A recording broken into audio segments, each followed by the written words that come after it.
Oh, bravo, Titans. You got a lot of laughs out of me. Bravo. Hey guys, Eli Copperman here, and today I'm reviewing everyone's most anticipated movie this summer, Teen Titans Go to the Movies. Hands down, the greatest superhero movie of this year, next to Infinity War and Incredibles 2. Okay, in all seriousness, this is not the greatest movie of the year, but it is quite enjoyable. Believe me guys, I am so well aware of how divisive the original Teen Titans Go series is, and believe me, I don't want to get into the haters. But I will give my brief thoughts on the series, and all I can say is... it exists. Yeah, it's fine, I guess. It's not the worst, it's not the best either. Like, maybe it's because I didn't really watch the animated series from the 2000s as a kid. Yeah, just go roaming the comments section! But in all seriousness, like, it's fine, I guess. It has its moments, you know? It's alright. That being said, when I heard that there was a movie, my initial thought was, oh boy, and the haters are just gonna roam the theater riffing on everything and ruining everybody's time. Well, I guess I might as well go see it just to have some fun. And so I saw the movie, and here are my initial thoughts. Now, given that this movie is based off a television series, it could have easily fallen into the trap of just becoming an extended episode of the original series. Thankfully, this film avoids that. Not only does the story build upon the universe that the Teen Titans exist in, well, you know, these Titans, but in spite of all the references and gags that lampoon the modern-day DC universe, they actually fit in within the story. I'm not going to explain why, but let's just say that what you saw in the trailers consisting of that movie director making all those movies at Hollywood that are basically parodies of modern-day superhero movies, they actually really do fit in with the story itself. That's all I'm gonna say.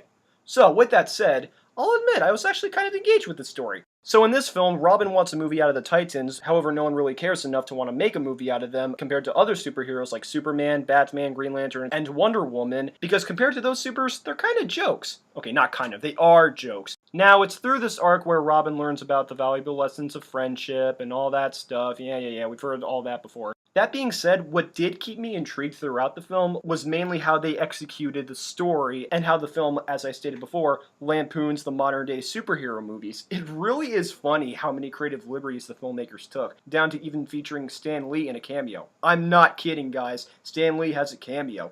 Excelsior! As for Robin, considering how he's depicted as rather insecure in the film, living under Batman's shadow, we really see a lot of desperation struggling with him in trying to gain the spotlight as the other superheroes. When it comes to the Titans themselves, like Cyborg, Beast Boy, Raven, and Starfire, they are silly every now and then, even if Raven is the slightly more serious one, but they are all aware that at the end of the day, they're just a team, and even if they're not like other superheroes, they're definitely unique in their own regard, even when they're at their most juvenile. In addition, there's also a very entertaining musical number that can actually help introduce the unfamiliar to the team, as well as two other humorous songs. One motivational song that's just all around upbeat, wink wink, and Robin's movie pitch, which is just downright hilarious, and keeping in with the film's self-aware tone, has a lot of great references and visual gags. By the way, considering that a lot of the jokes basically mock DC Comics and all that stuff, there's definitely a good chance that the movie will definitely trigger a lot of fans. Good! That's what it should do. And keep in mind, guys, Nicolas Cage voices Superman in the film. And let me just say, the Cage knows how to play the Man of Steel. Even better than Henry Cavill. Yes! I just said it, boys! Funny I even mentioned that because there's even a subtle little reference to Superman's mustache in Justice League. Oh, bravo, I'm sorry. That being said, when it comes to the actual villain Slade, he does pose as a pretty threatening menace to the Titans while also revealing a twist in the end, although I will admit his reveal was kinda predictable. In fact, even Raven admitted it was pretty predictable in the film. But he does play as a pretty good straight man in contrast to the Titans' juvenile humor, as well as their antics. And let me just say, when it comes to the action scenes around them, whew, they can get pretty intense. Maybe not the most intense, but they're definitely very thrilling. And hey, they don't drag on. Take note of that, DCEU. Oh yeah, and even though Will Arnett is only voicing Slade and not Batman, not bad. Not bad. You're doing pretty well when it comes to superhero movies, Will. I like you a lot. First you were Lego Batman, and now you're Slade. Do you miss BoJack Horseman though? So do I. Oh yeah, and speaking of the voice actors, I think the likes of Scott Menville, Greg Sipes, Carrie Payton, Tara Strong, and Hinton Walsh are just perfect as the Titans. You can tell that they really had a lot of fun in the recording studio, as well as the other actors. Actually, I think this whole movie is basically a celebration for voice actors. Often they're relegated to television series, but here they can shine bright like the talents they are. Keep on trucking, guys. I love you.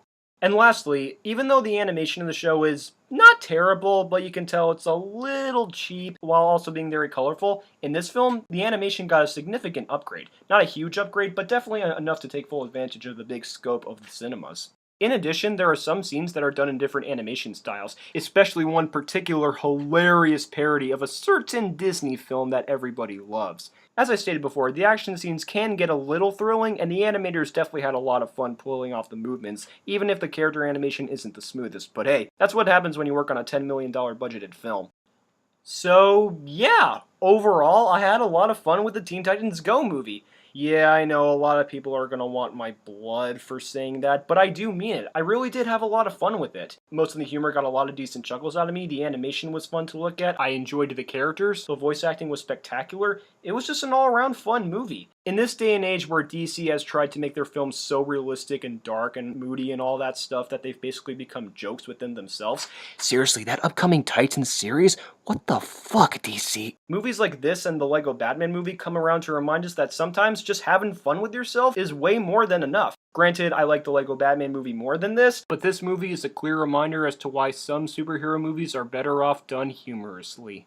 Listen, I know Teen Titans Go is far from a great series, and I can definitely see why a lot of people would hate it.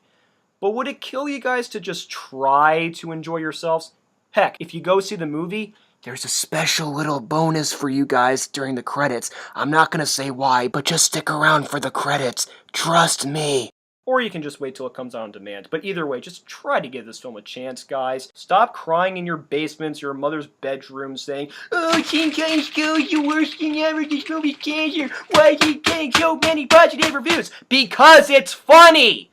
Try to enjoy it for once, guys. I mean it. Heck, as a special little treat, before the movie begins, there's a short film that's basically a Kickstarter for the upcoming DC Superhero Girls. Well, at least I think it is, I have no idea. But this show is basically kind of a remake of Lauren Faust's Super Best Friends Forever. Remember those animated DC shorts that they did a long time ago? Yeah, it's enjoyable, it's funny, Tara Strong is always great as Batgirl, the character designs are great. I can't wait to see what else Lauren Faust does with these girls, and I hope you all check out the shorts yourself.